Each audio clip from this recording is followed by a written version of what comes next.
Fala galera, meu nome é Nicolas Fontes, esse é o meu canal e aqui no nosso canal a gente já fez alguns vídeos voltados para desenvolvimento de uma template para alguns projetos, freelancers, utilizando .NET Core como API e front-end com Angular. Nós já começamos a desenvolver alguns vídeos relacionados com boas práticas de desenvolvimento, algumas ferramentas para nos ajudar a ter essa parte de melhoria de código.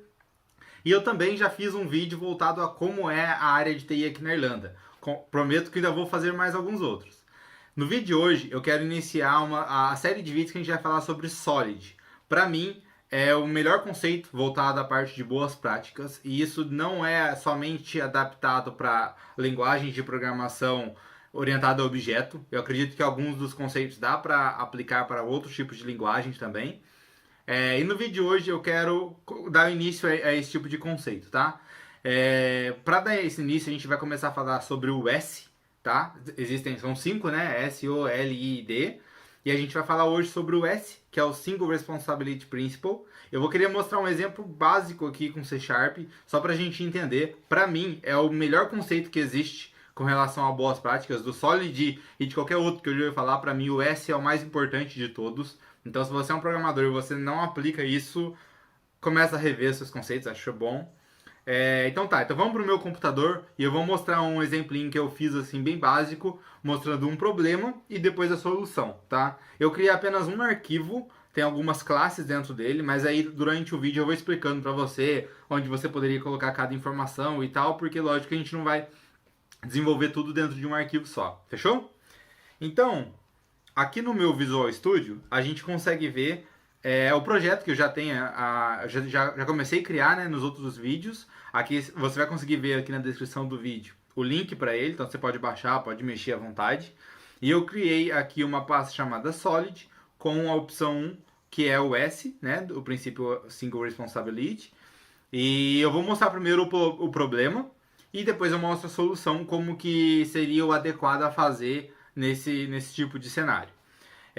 Vamos dizer que eu tenho a minha classe User Service, que eu recebo lá um objeto do front-end e eu preciso salvar esse objeto de usuário no banco, tá?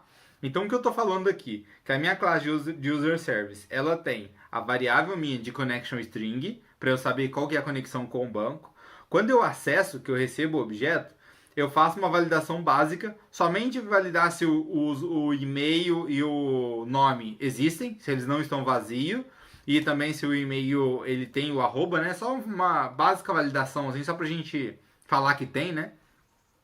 Aí eu crio o meu comando de conexão com o banco, né? Qual que é o comando SQL que eu quero inserir? Crio a minha conexão, abro a minha conexão com o banco aqui, adiciono os parâmetros, executo a query no banco de dados, pronto, inseri o usuário no banco, fecho a minha conexão e retorno um true para o usuário. Esse método funcionaria? Funcionaria perfeitamente. Só que esse método aqui, ele cai no primeiro conceito, que é Single Responsibility. O que esse conceito quer dizer? Que você deve ter métodos especificamente para fazer uma ação, tá? Então, por exemplo, se eu tenho um método de salvar o usuário, esse método deveria somente salvar o usuário, entendeu? Se eu tenho um método de validar os campos do usuário, eu não posso fazer algum outro tipo de ação dentro desse método, tá? E aí depois você vai ver no próximo vídeo que ele bate muito com o conceito 2, que é o Open Closed, mas é isso que ele quer dizer. Cara, cria métodos para fazer uma única coisa, sabe? Para ficar fácil para você entender, você assim, olha para o seu código, verifica como que ele tá, olha para um método e fala assim, olha, o que eu precisava fazer para esse método ser modificado? Quais são as opções? Se você falar mais de uma opção, tem alguma coisa que você poderia refatorar no seu método, tá? E aí você pode criar uma parte abstrata, uma parte ao class, você pode criar métodos privados dentro da classe para gerenciar esse tipo de informação. E é isso que esse conceito quer dizer, tá? E aí agora a gente indo para o nosso solução, tá? Eu criei uma classe simples chamada Solution, agora eu criei do problema. Aqui a gente pode ver algumas classes separadas. Lembrando que cada conceito desse aqui ficaria numa layer, né, do seu projeto diferente e tudo mais. Eu só coloquei tudo no mesmo para ficar mais fácil de mostrar, tá? Mas aí você pode até ver nos meus vídeos de desenvolvimento de back-end, de uma template, como que eu defino essas layers, sabe? Onde que cada classe vai ficar e tudo mais. Mas se a gente olhar aqui, ó, primeiro de tudo, eu tenho uma classe chamada Connection Repository, que ela tinha que ficar na classe de na camada de repositório. E aí aqui eu ia saber onde está minha connection string. Claro que você não precisa adicionar assim, você pode manipular isso lá no seu app settings JSON, se você está usando .NET Core, ou no web config, que acho que é do .NET Framework. E você pode extrair a informação de lá. E aí nessa minha classe eu só tenho dois métodos. Um método para abrir a conexão e outro método para fechar a conexão. Ela é responsável somente por isso, sabe? Então, por exemplo, esse método de abrir conexão, ele só vai ser modificado se existir algum tipo de ação específico para o modo de abrir. Se eu tiver que mandar algum parâmetro, ou se eu tiver que, sei lá, fazer algum outro tipo ali.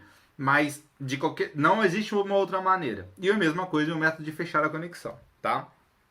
Segundo item, minha classe de entidade, que é a minha classe de user, onde eu tenho os dois campos, eu tenho um construtor que eu vou forçar sempre que eu for criar o objeto, eu passar esses dois campos. Então esses dois campos, teoricamente, já se tornam um pouco mais obrigatórios.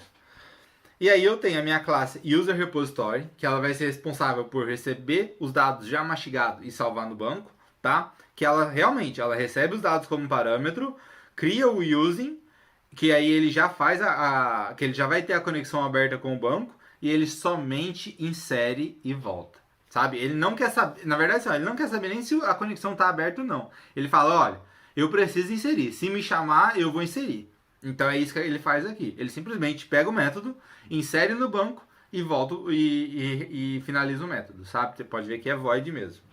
E aí nós temos a nossa classe mais importante, né? Que é a User Service. Nela eu abri as conexões, né? Com a Connection Repository e com a User Repository. E aí o meu método SaveUser, perceba lá no meu problem, olha o tamanho do meu método SaveUser, né? Que eu faço todas as coisas aqui. Agora não. Agora o meu método SaveUser, ele só manipula as chamadas, vamos dizer assim. Então primeiro ele recebe e ele fala assim, ó, método de validar, valida para mim se esse usuário tá certo. Aí eu criei um método aqui privado. E aí aqui é um outro conceito que aí depende de modos de implementação. Tem gente que prefere manipular as validações na classe de serviço, na camada de application, que é a que eu prefiro, tá? Mas também você pode sim aplicar isso daí numa classe de entidade, você pode fazer dentro do seu user, fazer um tipo de validação ali, tá? Você pode ter os campos de validação ali. Existem vários pacotes no NuGet para fazer esse tipo de validações também. Eu já vou fazer vídeo sobre isso também, acho bem importante usar alguns tipos de pacotes. Mas o que eu estou fazendo aqui é bem simples, que é o que a maioria das pessoas utilizam, tá? Então eu vou fazer o seguinte, eu vou lá no método validUser, ó, valida aí para mim. Se você me retornar false, eu sei que tem alguma coisa errada. E aí ele vai e valida. Se tiver false, ele retorna pro método e ó, não faço mais nada. Se tiver true, ele segue. Ele vai lá no método Connection Repository e fala, ó, abre a conexão com o banco para mim aí, já que você sabe a conexão, ele vai e abre. Aí, quando retornar, né, passar dessa linha, ele falou User Repository, ó, eu tenho um objeto aqui, salva para mim. Ele vai e salva. Ele volta e fala assim, ó, já fiz o que eu precisava, fecha a conexão para mim. Ele fecha a conexão. Então ele é mais vamos dizer, um meio de campo ali, sabe? Ele só recebe a informação e vai passando quem tem que fazer o quê e acabou. Ele retorna true para controller, para o cliente dessa classe e resolveu, entendeu? Então esse método só vai crescer se eu precisar implementar novas funcionalidades que serão implementadas em outros métodos, em outros locais, e ele só vai adicionar ali as funcionalidades. É isso que eu costumo fazer com a minha classe de application, tá? Eu costumo receber isso aqui. Se eu tiver que converter um objeto, no caso usando o AutoMapper e tal, beleza, você pode fazer, você tem que fazer essa validação para poder mapear e converter o objeto de uma User View Model para uma entidade e vice-versa. Porém, ele é mais, assim, ele só gerencia as conexões, onde vai cada coisa, e é isso que resolve, entendeu?